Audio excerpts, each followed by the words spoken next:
호세아서 8번째 나눈 시간입니다. 우리가 함께 지난 시간에 살폈던 내용, 호세아서 4장 1절로부터 9절 말씀에서 여호와 하나님께서는 이스라엘 백성들을 마치 법정에 불러서 논쟁하시는 듯한 그런 모습을 취하고 계십니다. 특별히 당시의 종교 지도자들 가운데서 제사장들로 부름받은 그러한 종들이 대단히 심각한 부패 가운데 젖어 있었다라는 사실들을 지적하면서도, 그러나 일반 백성들이라 그래서 그들은 잘하고 있느냐, 여전히 일반 백성들도 이 제사장들과 큰 차이가 없이 하나님을 향해서 마음이 멀리 떠나 있는 그들의 모습을 우리가 함께 살펴보았습니다. 그래서 하나님께서는 그 백성들을 향해서 뭐라고 말씀하시느냐, 9절 하반절 말씀에 보니까 내가 그들의 행실대로 벌하며 그들의 행위대로 갚으리라, 이렇게 말씀합니다. 이 그들이라 그럴 때는 제사장만이 아니라 모든 일반 백성들을 다 포함하는 그런 말이 될 것입니다. 그런 이유에 관하여서는 6절 말씀에 보면은 율법을 가르쳐야 될 책임을 지고 있는 이 제사장들 자신이 율법을 잊었다, 이렇게 말했습니다. 그러니 율법을 잊은 그 제사장들이 백성들에게 그 율법을 제대로 가르칠 리가 없는 것입니다. 그러므로 지식이 없어서 그들이 패망하게 되는 이유가 되었음을 이야기하고요. 제사장들이 하는 역할 중에 또 하나가 뭐냐면 그들의 백성들의 죄를 정결하게 하는 일들을 통해서 그 백성들이 거룩한 백성이 되도록 해야 되는데, 제사장들이 갖는 관심은 백성들의 죄를 정결하게 하는 데 관심이 있는 게 아니라 자신들에게 가져다 주는 그 재물에 관심이 있기 때문에 이러한 총체적인 그런 부패함 때문에 하나님께서 그들의 행위를 따라서 보응하시겠다, 벌하시겠다, 갚으시겠다라고 하는 말씀을 하셨다. 우리가 그 내용들을 살펴보았었습니다. 우리가 읽은 이 본문의 내용 속에서도 계속적으로 그 이유가 좀 더 자세하게 설명이 되고 있습니다. 이것을 우리가 함께 살펴보면서 오늘 저와 여러분에게 주시는 교훈이 뭘까 함께 생각해 보기를 원합니다. 오늘 우리가 읽은 말씀 가운데서 10절로부터 13절 이 말씀의 내용에서 백성과 제사장들을 심판하시는 이유가 좀 더 구체적으로 설명이 되고 있습니다. 10절 하반절 보니까 이는 여호와를 버리고 따르지 아니하였습니다. 근본적인 이유에 관하여 이렇게 말씀하고 있는 것입니다. 여호와를 버렸다, 여호와를 따르지 아니했다, 이렇게 말하고 있습니다. 여호와를 버리고 따르지 않기 때문에 그들에게 자연스럽게 주어질 결과가 무엇일까? 10절 앞부분에서 설명합니다. 그들이 먹어도 배부르지 아니할 것이다. 음행하여도 수요가 늘지 못할 것이다. 이렇게 말씀하는 겁니다. 종교가 본래의 그 종교의 목적을 상실하게 되면 그 종교는 하나의 수단이 되는 겁니다. 그것은 모든 종교가 갖고 있는 위험성입니다. 하나님을 섬기는 종교도 하나님을 섬기는 것 자체를 목적으로 두어야 되는데, 이것이 잘못되게 되면 하나님 섬겨서 자기가 무언가를 이루고자 하는 그런 욕심을 갖게 될 때 그 종교는 목적이 아니라 하나의 수단이 되는 겁니다. 하나님을 향해서 예배하는 것이나 하나님을 향해서 기도하는 것이나 하나님을 위해서 무엇인가를 봉사하는데 그 목적이 하나님께로부터 받은 그 구원의 은혜에 대한 감사로 그분께 드려지는 것이 아니고 무엇인가 그걸 통해서 다른 것들을 얻기 위해서 하나님을 섬겨가게 될 때 그 종교는 부패한 자리에 처하게 되는 것이죠. 당시 이방 종교들이 왜 그들이 이방 제사, 이방 신전을 만들고 그랬을까요? 이방 신을 잘 섬기기 위한 것일까요? 아닙니다. 그들이 신전도 만들고 그 신들 앞에서 제사를 드리고 모든 종교적인 어떤 의식들을 행하는 목적은 결국 뭐 하기 위한 겁니까? 자기들이 번영을 하기 위해서 하는 것입니다. 그러니까 여기서 우리가 10절 앞부분에서 읽었는데 우리가 읽을 때는 이상합니다. 음행하여도 수요가 늘지 못한다. 당연한 거 아니냐 이렇게 생각할지 모르지만은 당시에 이 고대 근동 종교들 바알이라든지 아세라든지 이스라엘 주변에 늘 가까이 있었던 이방 종교들은 음행이라고 하는 것 우리가 말씀을 통해서 볼 때는 음행인데 그들이 볼 때는 음행이 아니라 그것은 종교적인 하나의 의식입니다. 종교적인 의식을 통해서 뭐하도록 다산과 번역을 누리기 위한 목적이었다는 겁니다. 그래서 그들은 실제적으로 신을 섬기는 데 관심 있는 게 아니라 그 신의 이름을 불러가지고 자기들의 번영과 다산의 복을 누리고자 하는데 목적이 있었던 것입니다. 그런데 하나님께서 어떻게 하시겠다는 거예요? 이스라엘 백성들이 여호와 하나님을 버리고 여호와 하나님을 따르지 아니하기 때문에 그들이 정작 목표로 하고 있는 것들 뭐겠어요? 그들이 잘 먹고 잘 살고 행복을 누리고 번영을 누리고 다산의 복을 누리는 것 이것들이 그들이 원하는 대로 절대로 되지 않게 하시겠다 이렇게 말씀하시는 겁니다. 먹는데 배부르지 못할 것이라고 이야기하고요.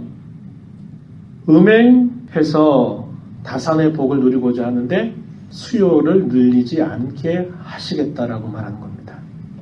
옛날도 그렇고 지금도 그렇고 사실상 자손이 많다라는 것은 굉장한 축복으로 여겨지는 것입니다. 가나안 종교, 고대 이스라엘 주변에 있었던 이런 고대 근동의 종교에서 종교적으로 그들이 이런 성적인 행위를 갖는 것을 이걸 죄악으로 여기지 않았습니다. 이렇게 하는 그 행위를 통해서 그들은 땅의 풍요를 보장하는 수단으로 그것을 여겼던 겁니다. 신전에서 창기와 이런 성적인 관계를 갖는 것, 이것은 이런 자연들 속에 있는 그 신들의 마음을 부추겨서 그런 비슷한 행동들을 통해서 땅이 많은 다산을, 많은 것들을 산출해내고 열매를 맺게 한다라고 생각을 했습니다. 그런데 이러한 종교적인 그런 행음에도 불구하고 결코 풍요나 다산은 없을 것이다. 하나님께서는 이렇게 말씀을 하고 있는 겁니다. 그것은 이방 종교의 근본을 헐어버리는 뜻도 있는 것이고 하나님의 백성들이 여호와 하나님을 버리고 여호와 하나님을 따르지 않고 이방 종교 연습에 따라가면서 하나님을 떠나서 뭔가 번영을 누리고 잘 되려고 하는 그런 모든 것들이 다 허망한 일이고 헛된 것이 될 것을 하나님께서 말씀하신 것입니다. 오히려 그것이 뭐가 될 것인가 19절 마지막 절 말씀을 보니까 이렇게 말합니다. 그 백성들에게 그것이 자기들이 기대하는 것처럼 잘되고 번성하고 또 그들이 행복을 누리는 게 아니라 오히려 그들에게 수치만을 가져다 주게 될 것이다. 이렇게 말씀하고 있는 것입니다. 19절 말씀에 바람이 그 날개로 그를 쌌나니 그들이 그 재물로 말미암아 부끄러운 일을 당할 것이다. 그들이 그 재물, 희생의 재물로 말미암아 잘되고 번영을 누리는 게 아니라 오히려 부끄러운 일, 수치를 당하게 할 것이라고 하나님께서 말씀하고 있는 겁니다. 진정한 풍요, 진정한 축복은 여호와 하나님에게서만 주어지는 것이기 때문입니다. 하나님을 떠나서는 그들이 잠시 잠깐 누리는 풍요나 번영이나 행복이라고 하는 것은 언제 날아갈지 모르는 안개와 같은 것입니다. 훅 하는 동안 그것들은 다 사라지게 되고 말 것이에요.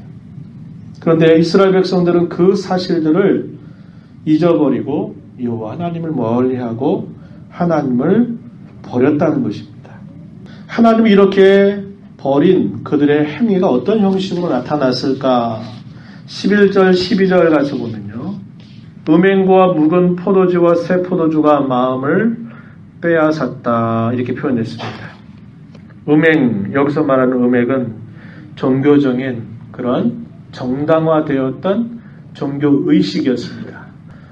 우리가 성경의 관점을 통해서 볼 때는 음행이지만 아까 얘기했듯이 이교도들이 볼 때는 그건 음행이 아니에요. 죄가 아닙니다. 그것은 신들로 하여금 다산의 열매를 맺게 하기 위해서 부추기는 하나의 종교의식이 됐다는 겁니다. 그런데 이렇게 그 백성들이 그 이교도의 그러한 종교의식을 따라가고 있다는 겁니다. 음행을 저지르고 있고 포도주의 마음을 빼앗기고 있다. 이렇게 말합니다. 묵은 포도주, 새 포도주에 그들의 마음이 빼앗겨 버렸다는 겁니다. 이교 종교 행위에서 하는 그 행위를 이렇게 빗대어서 표현하고 있는 것이고요. 12절 가서도 보면은 심지어 이 백성들이 어떻게 하느냐, 나무에게 묻는다. 그것도 역시 그들은 나무라고 여기는 게 아니죠. 이교도에서 뭐라고 여깁니까? 그 나무가 곧 신을 대신하는 것이다. 이렇게 여겼습니다. 그들은 자기 신을 찾기 위해서 그 나무에게 묻는 겁니다. 또 구하는 것이죠. 그러나 우리가 하나님의 말씀을 통해서 봤을 때는 그건 나무일 뿐이에요. 그것은 막대기일 뿐이에요. 어리석은 하나의 상입니다. 그래서 그걸 우상이라고 부르는 거예요. 12절에 내 백성이 나무에게 묻고 그 막대기는 그들에게 구한다. 이렇게 말하는 겁니다. 우상. 아무 쓰잘데없는 어리석은 그런 상을 향해서 기도하고 그 상을 향해서 뭔가를 들으려고 하고 하는 그런 자세를 취함으로써 하나님을 버리고 하나님을 따르지 아니했다. 이렇게 말합니다. 13절 또 앞에 가서 보면 뭐라고 말하냐면 그들이 산꼭대기에서 제사를 드리며 작은 산 위에 분향했다. 이렇게 표현합니다. 산꼭대기, 작은 산, 그리고 좋은 각종 나무 아래에서 그들이 거기다가 제단을 쌓고 그 제단에서 제사를 드리고 분향하는 일들을 계속 함으로써 여호와 하나님을 떠나고 버렸다. 이렇게 구체적인 그들의 행위를 지적하고 있음을 우리는 보게 됩니다. 이것들은 다 당시에 이런 이교도의 우상 종교 예배에 이스라엘 백성들이 간염되었다. 그들의 이교도의 예배 형식을 그대로 지금 답습하고 있는 것을 하나님께서 지적하고 있음을 우리는 보게 되는 것입니다. 이러한 그들의 모습은 결국 성경을 통해서 볼 때는 심각한 이런 도덕적, 윤리적 타락까지도 결국 이어지게 되었음을 우리가 보게 되는 것이죠. 12절 뒤에 가서 보면 그들이 음란한 마음에 미혹되어 하나님을 버리고 음행하였다. 이렇게 말하는 겁니다. 그건 종교적으로 미화될 수 없고 정당화될 수 없는 분명한 악행입니다. 분명한 범죄 행위입니다. 그것을 자연스럽게 여기면서 마치 양심에 화인 맞은 자처럼 그렇게 행하고 있는 그런 모습임을 알려주고 있습니다.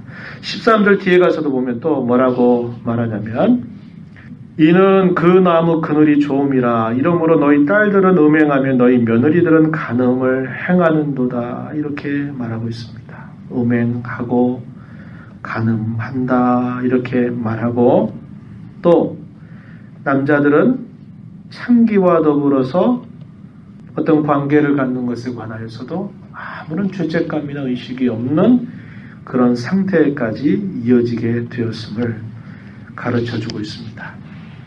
그래서 이들을 향해서 하나님께서 뭐라고 말씀하시는가? 14절 말씀해 보면은 그러한 우상 숭배, 이교도 예배에 감염되고 빠져있는 그들을 향해서 하나님은 패망을 그들에게 선언하고 계십니다. 14절 말씀에 한번 보세요. 너희 딸들이 음행하며 너희 며느리들이 간음하여도 내가 벌하지 아니하리니. 겉으로 볼 때는 뭐라고 표현했어요? 내가 벌하지 않겠다. 벌 주지 않겠다. 이렇게 보여주죠.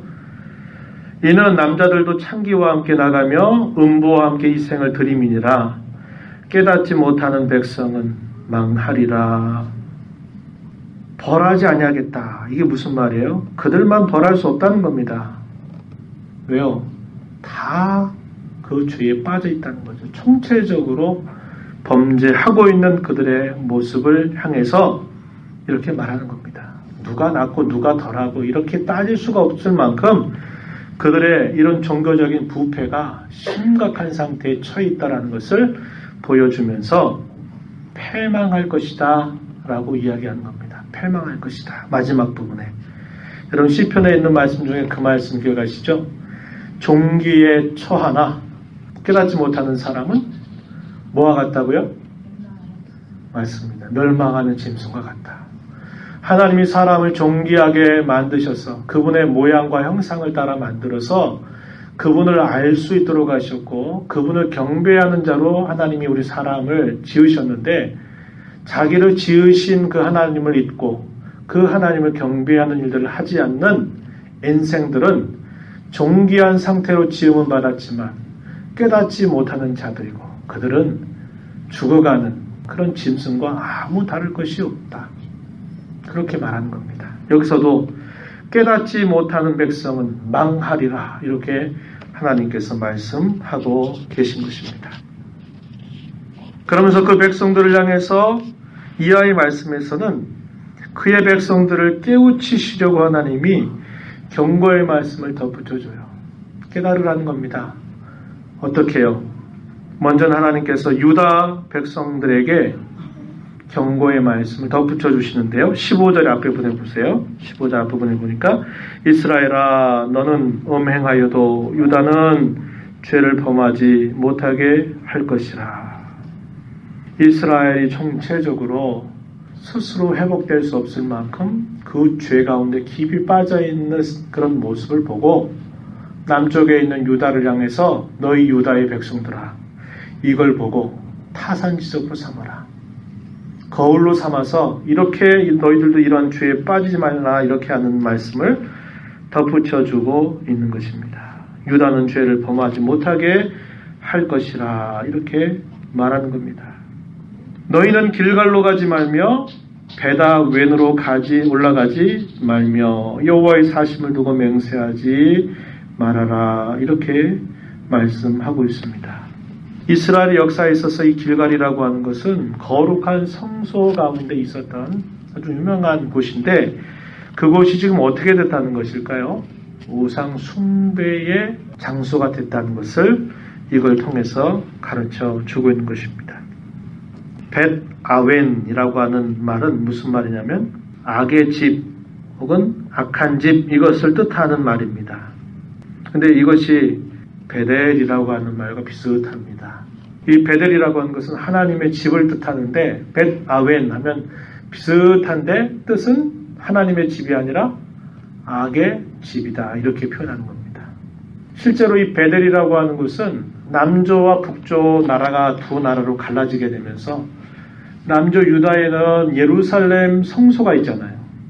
솔로몬 성전이 있으니까 그곳에서 그들이 제사를 드리면서 그곳에서 그들의 신앙을 유지할 수 있는 중심 역할을 했는데 북이스라엘 나라는 땅덩어리는 큰데 거기에는 성소가 없는 겁니다. 그러니까 초대 왕이 이 북이스라엘 나라를 세우면서 두 곳에다가 성소를 지정해서 만듭니다. 베델하고 단에다가 금송아지로 상을 만들어서 거기에서 정식적으로 제사하고 분향을 드려라 이렇게 하였고 그뿐만 아니라 그들이 산당이나 좋은 곳에다가 제단을 많이 곳곳마다 쌓아놓으면서 산당 제사의 길을 열어놓게 됩니다.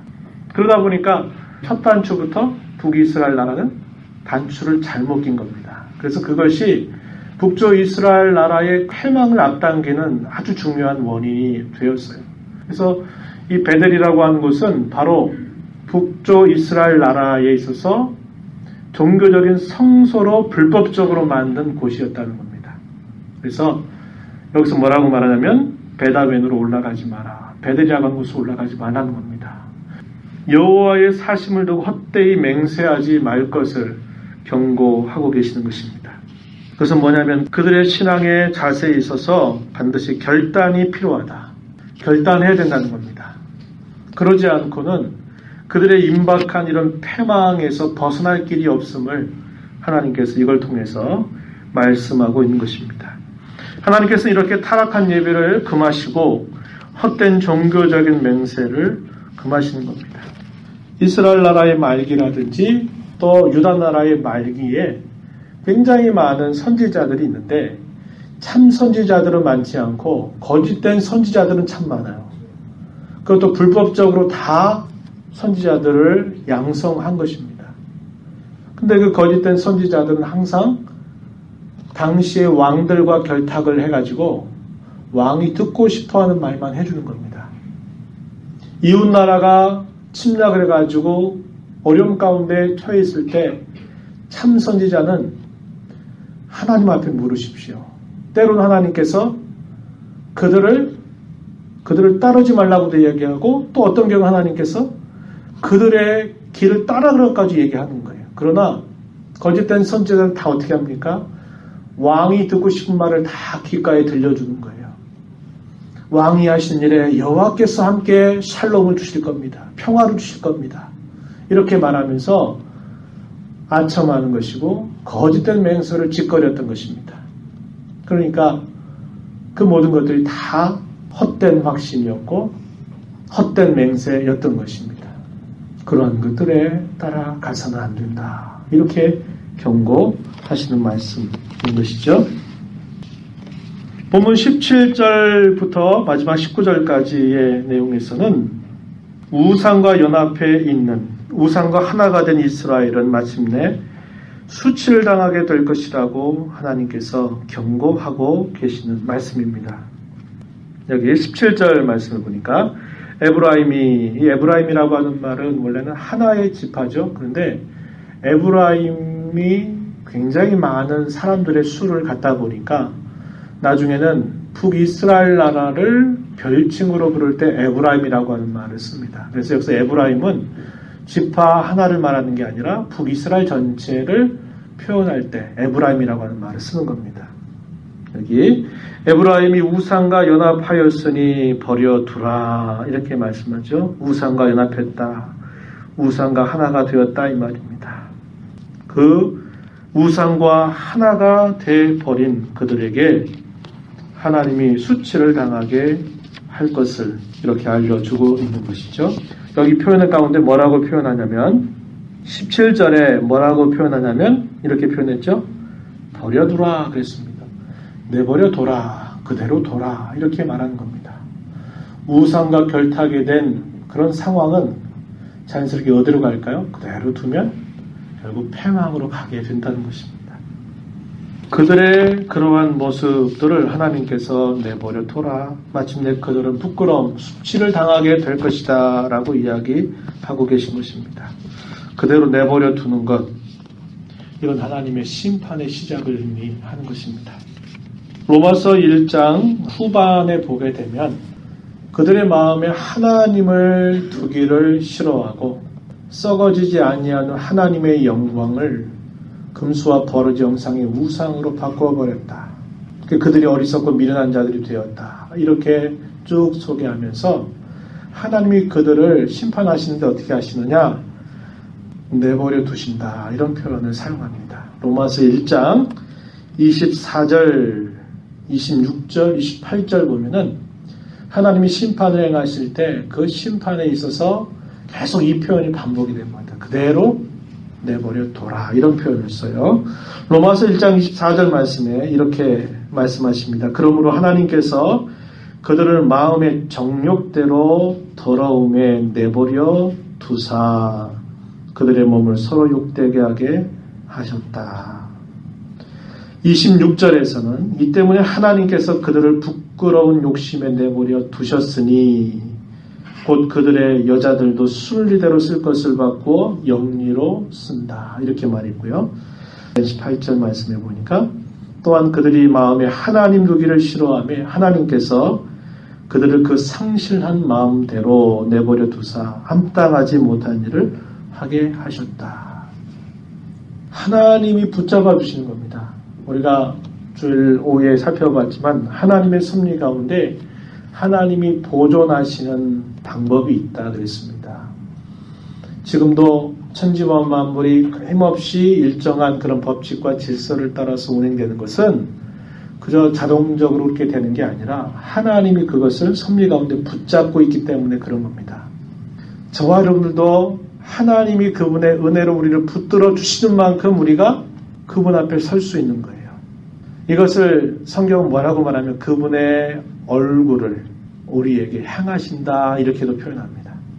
하나님께서 얼굴을 돌리시게 되면서 어떤 일이 에스겔서를 보게 되면 어떤 일이 생겨나냐면 유다 민족이 역사 심판을 당하게 되는 일이 생겨납니다. 그래서 여러분 시편에 우리가 말씀을 읽어가고 있는데도 거기서 보면 여호와의 얼굴을 돌리지 마옵소서 이런 표현들을 여러분 읽으시죠?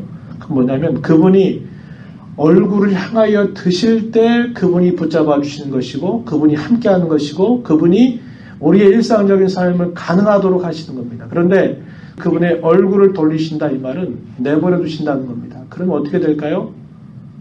패망으로 가는 것입니다. 패망으로 가는 것입니다. 우리가 하나님 앞에 뭔가 설 수 있는 것도 그분이 그분의 은혜를 통하여서 우리를 붙잡아 주시기 때문에 우리가 서 있는 겁니다. 내가 든든해서 내가 뭔가 건강해서 내가 잘하고 있어서 그래서 내가 서고 있는 게 아니라 하나님이 그분의 섭리의 손길로 우리를 붙잡아 주시기 때문에 그런 겁니다. 그런데 그분이 붙잡아 주시는 것을 한번 손으로 놔보세요. 어떻게 될까요? 패망으로 간다 이 말입니다. 그래서 이 내버려 두는 것은 그래 너 하고 싶은 대로 해라 이렇게 포기하는 거 이렇게 우리가 생각할지 모르지만 그런 정도가 아니에요. 하나님이 내버려 두신다는 것은 그 죄가 죄를 더하면서 그 죄의 파멸 안에 결국 그들이 가게 된다는 것을 보여주는 아주 무서운 말씀입니다. 이제 말씀을 내주려고 합니다. 저와 여러분의 신앙생활 또 저와 여러분이 행하는 예배는 그 초점이 절대로 우리 자신에게 있지 않습니다. 우리 사람의 만족에 있어서 안 됩니다. 아까 제가 초대에 그런 말씀드렸죠. 이 교도의 모든 목적은 신에게 관심 있는 거 아닙니다. 어디에 관심 있어요? 자기에게 있는 겁니다. 자기. 벌 안 받고 번영하고 행복하고 잘 되는 겁니다. 그런데 그 신을 달래지 않으면 안 되니까 그 신을 달래기 위해서 온갖 정성을 여기다 들이지만 그 정성은 결국 누구를 위한 거예요? 자기를 위한 겁니다. 자기를 위한 거. 그래서 그들이 신에게 제사를 드리고 신에게 뭔가를 하는 것은 철저하게 자기중심적인 것입니다. 근데 이스라엘 백성들이 하나님 앞에 제사를 드리는 게 자기 중심적으로 드려서는 결코 안 되는 것이죠. 이교도의 영향을 받는다는 것은 종교가 하나의 수단이 되는 겁니다. 하나님의 이름을 부르는 거 나를 위해서 이름 부르는 거고 하나님 앞에 제사 드리는 거 나를 위해서 제사 드리는 것이 되는 겁니다. 이건 목적과 수단이 바뀌어버린 거예요. 오늘날 우리가 살고 있는 이 시대는 소위 감성의 시대라고도 부르죠. 그 말은 오늘날 우리의 많은 관심이 어디에 있냐면 감성, 우리의 주관적인 어떤 기분, 느낌 이런 것에 굉장히 많은 관심을 두고 있다 이 말입니다. 남이 어떠하든지 내게 만족이 되면 되는 것이고 남이 뭐라 그러든지 나에게 좋으면 된다 이렇게 생각하는 그런 풍습이 굉장히 짙다 이 말이죠. 우리가 하나님 앞에 우리의 신앙생활을 하는 것이 그저 자기 만족을 위해서 신앙생활을 하면 이건 벌써 타락한 것입니다. 우리가 하나님 앞에 드리는 예배도 뭔가 그 예배 가운데서 우리에게 구원을 베풀어 주신 그 하나님께 기쁨이 되고 영광이 돌려져야 될 목적이 아니라 예배를 통해서 그저 내가 위로받고 그저 내가 편안한 마음을 얻고 두려운 마음이 안심하게 되고 이런 것에 우리의 예배의 목적을 두거나 우리의 종교 행위의 목적을 둔다면 이것도 잘못된 것이다 하는 사실입니다. 우리가 살고 있는 시대를 향해서 오늘날 포스트 모던이라는 말을 쓰죠. 다원화된 사회라고 이야기하고 상대적인 가치를 대단히 중요하게 여기는 그런 시대를 우리가 살아가고 있기 때문에 뭔가 객관적이고 절대적인 것들을 별스럽지 않게 여기려고 하는 풍조가 굉장히 많고 이런 풍조들이 오늘날 우리의 신앙과 우리의 예배하는 이런 모든 면에 있어서 그저 이렇게 들어온다 이 말이 들어온다. 그럴 때 결국 본질을 놓치게 될 수 있다라고 하는 것입니다. 여호와 하나님을 따르지 않게 되면 반드시 어디로 가는가? 우상 숭배에 빠지게 돼 있어요. 이건 필연적입니다. 오늘 본문에서도 그러죠. 여호와 하나님을 버리고 따르지 않게 됨으로써 그들이 결국 어디에 빠지냐? 우상 숭배에 빠지는 겁니다. 또 그것은 우리 이야기가 아닌 것처럼 보여. 왜? 우리가 하나님의 이름을 부르니까요. 그런데 우리에게 주의될 건 뭐냐? 하나님께 온전하게 집중하지 않게 되면 자의적인 숭배에 빠지게 되고요. 미신에 빠질 수 있다는 겁니다. 자의적인 숭배라는 건 뭐냐면 내가 뭔가 하고 싶은 형식으로 예배를 행하는 겁니다. 자의, 내 뜻에 따라서 행하는 예배, 이걸 두고 자의적 예배라고 말해요. 골로새서 2장에 가서 보게 되면 그 부분에 대해서 대단히 엄중하게 경고하는 말씀이 나타납니다. 미신이라고 하는 것도 우리 옛날 토속종교에서 미신 이렇게 말하는 게 아니라 미신이라고 하는 말의 의미는 신앙의 정도가 여러분 보시는 이 범위 안에 있는데 이 범위 안에 미치지 못하거나 아니면 이 범위를 과도하게 넘어서는 것 있잖아요. 이런 것들은 다 미신의 개념이에요. 미신이란 말은 아직 아니다. 믿을 신자. 아직 믿음의 바른 그 단계 안에 들어오지 못했다. 이걸 두고 미신이라고 부르는 거예요. 우리 한국 사람들이 미신 그러면 꼭 그 이상한 것들만 생각하는데 성경에서 이런 미신이라고 하는 걸 말할 때는 성경이 말씀하고 있는 그 범위에 미치지 못해도 그러하고 그것을 과도하게 넘어서는 것도 다 미신이라고 하는 겁니다. 우리가 하나님 앞에 우리의 신앙의 걸음을 걸어가고 하나님 앞에 예배하는 우리의 모습이 하나님께 집중하고 그분께 우리의 모습을 이렇게 거기에 모으지 않으면 거기에 온갖 우리의 생각들과 우리 나름대로의 기준과 느낌과 판단 이런 것들이 하나의 잣대가 되다 보면 순수한 하나님 섬김의 종교에서 멀어지게 된다는 겁니다. 이상하게 그렇게 돼요. 하나님께 온전히 집중하느냐 그렇지 않느냐 이 두 가지밖에 없어요. 그러니까 저와 여러분이 이 땅에 우리의 주어진 신앙의 걸음에서 힘쓸 건 뭐냐면 하나님께 집중하는 거예요. 집중하는 거. 이거 외에는 어떤 형태로든지 결국 어디로 가냐면 멀어지게 돼 있다 이 말이에요. 멀어지게 돼 있다. 내가 꼭 무엇을 행해서 어디에 빠져서가 아니라 하나님께 우리의 마음과 우리의 신앙이나 우리의 모습이 그분께 집중하지 않으려고 할 때는 항상 결국 오상 숭배나 이런 데 빠지게 되고 자의적인 숭배나 미신에 빠지게 된다는 거예요. 대안은 없어요. 대안은 없어요. 오직 유일한 대안은 뭐예요? 하나님께 집중하는 것 외에는 없다는 거예요. 하나님 저와 여러분에게 뭘 요구하실까요? 야, 10개 중에 한 8개만 해도 난 참 좋겠다. 난 그 정도도 안 바래. 하나 이러실까요? 안 그러신다 그랬어요. 우리가 이해할 수 있는 표현으로 그렇게 말씀합니다. 나는 질투하는 하나님이다.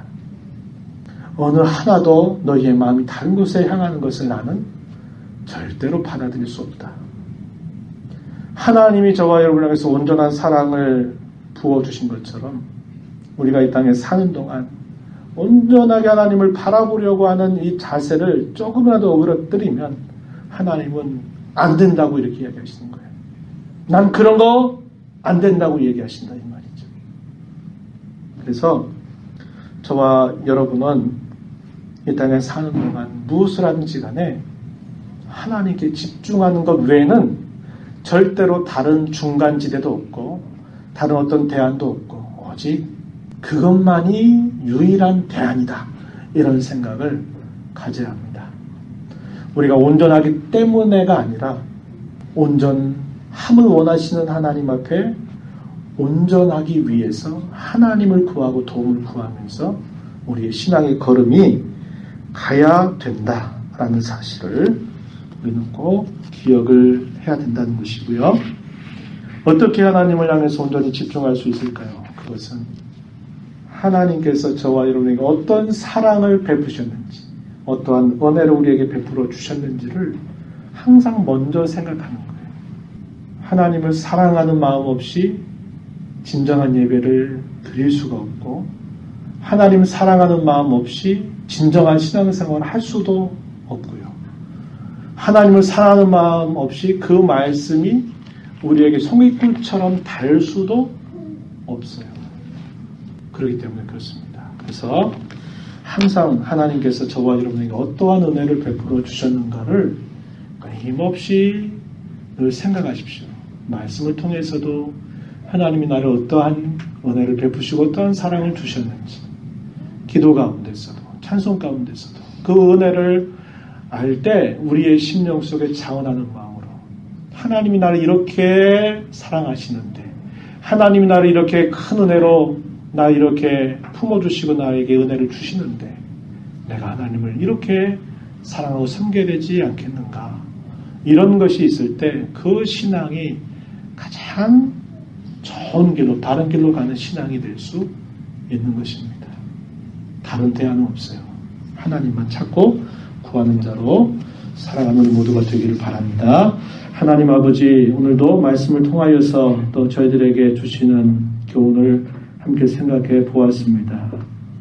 하나님을 떠나고 하나님을 멀리하는 것, 우리의 구원으로부터 멀어지는 일이며 참된 복으로부터 멀어지는 것 외에 아무것도 아님을 다시 한번 우리에게 일깨워 주시고, 우리가 신앙생활하고 하나님 앞에 예배하는 이 모든 일에 있어서 하나님께 집중하는 것 외에 결국 다 자의적인 숭배나 미신이나 우상 숭배에 빠질 수밖에 없다는 것을 기억하고, 이 땅에 살아가는 우리의 모든 삶 속에서 하나님께서 베푸신 그 사랑을 깨닫고 알아 하나님을 사랑하는 마음으로 오직 하나님께 집중하는 저희들의 신앙의 걸음이 되도록 인도해 주옵소서. 귀하신 예수님 이름으로 기도하옵나이다. 아멘.